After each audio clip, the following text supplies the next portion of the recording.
السلام علیکم ورحمۃ اللہ وبرکاتہ۔ امید ہے کہ آپ تمام ہی حضرات خیریت سے ہوں گے۔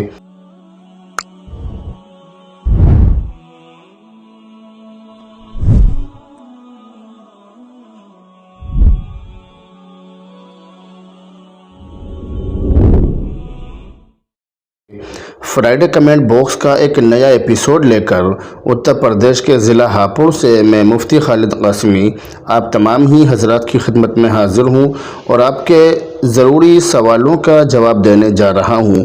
فرائیڈے کمنٹ باکس میں بغیر کسی لمبی چوڑی گفتگو کے ہم سوال و جواب کا سلسلہ شروع کر رہے ہیں اور ہم یہ کمنٹ لے رہے ہیں۔ بسم اللہ الرحمن الرحیم۔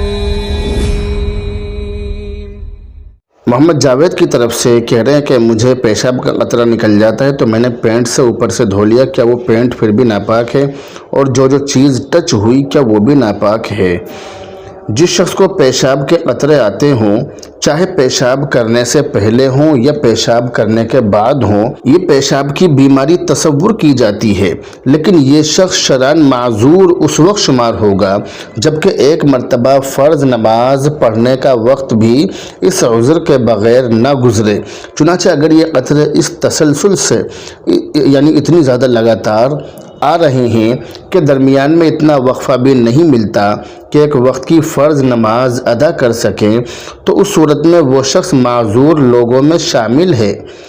جو لوگ معذور ہوتے ہیں ان لوگوں کا شرعی حکم یہ ہے کہ ہر فرض نماز کے وقت میں وہ لوگ وضو کر لیا کریں اور پھر اس وضو سے اس ایک وقت میں جتنے چاہیں فرائض اور نوافل ادا کریں اور تلاوت قرآن کریم بھی کریں۔ اس ایک وقت کے درمیان میں جتنے بھی قطرے آ جائیں آپ پاک ہی رہیں گے، بشرطے کہ کوئی اور سبب وضو توڑنے کا نہ پایا جائے یہاں تک کہ وقت ختم ہو جائے۔ یعنی جیسے ہی اس فرض نماز کا وقت ختم ہوگا تو اس کا وضو بھی ٹوٹ جائے گا اور پھر اگلی نماز کے لیے دوبارہ وضو کرنا پڑے گا۔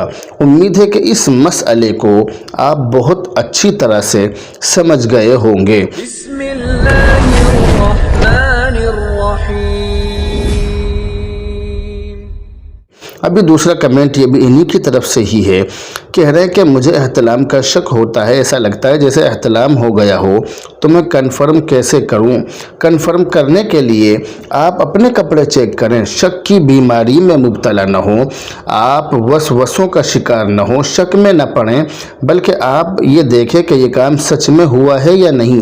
اگر سچ میں آپ کے کپڑے خراب ہو گئے ہیں تو آپ ناپاک شمار کیے جائیں گے، ناپاک تصور کیے جائیں گے، اور اگر آپ کے کپڑے سچ میں گندے نہ ہوئے ہوں، سچ میں خراب نہ ہوئے ہوں، تو پھر آپ ناپاک تصور نہیں کیے جائیں گے۔ صرف شک کی وجہ سے یہ سمجھ لینا کہ میں ناپاک ہو گیا جبکہ کوئی نشان کسی طرح کا کوئی اثر وہاں پر نہ پایا جائے کپڑوں پر یا بدن پر، تو ایسی صورت میں آپ ناپاک تصور نہیں کیے جائیں گے، بلکہ ایسی صورت میں آپ وہمی تصور کیے جائیں گے۔ یعنی یہ کہا جائے گا کہ آپ وہم کی اور وسوسے کی بیماری کا شکار ہیں، گندے خیالات کا آپ شکار ہیں۔ آپ اس کا علاج کریں اور اس کا علاج یہ ہے کہ استغفار کی کثرت کریں، گناہوں سے بچیں۔ بسم اللہ الرحمن الرحیم۔ یہ کمنٹ ہے مولانا محمد عبداللہ قاسمی صاحب کی طرف سے، کہہ رہے ہیں کہ ایک امام صاحب ہیں، ان پر کسی نے جادو کرا دیا ہے۔ جب وہ نماز پڑھاتے ہیں تو جادو کی وجہ سے نماز کی تکبیرات دیر سے بولتے ہیں، یعنی سجدے کی تکبیر سجدے میں جانے کے بعد، رکوع کی تکبیر رکوع میں جانے کے بعد، وغیرہ وغیرہ۔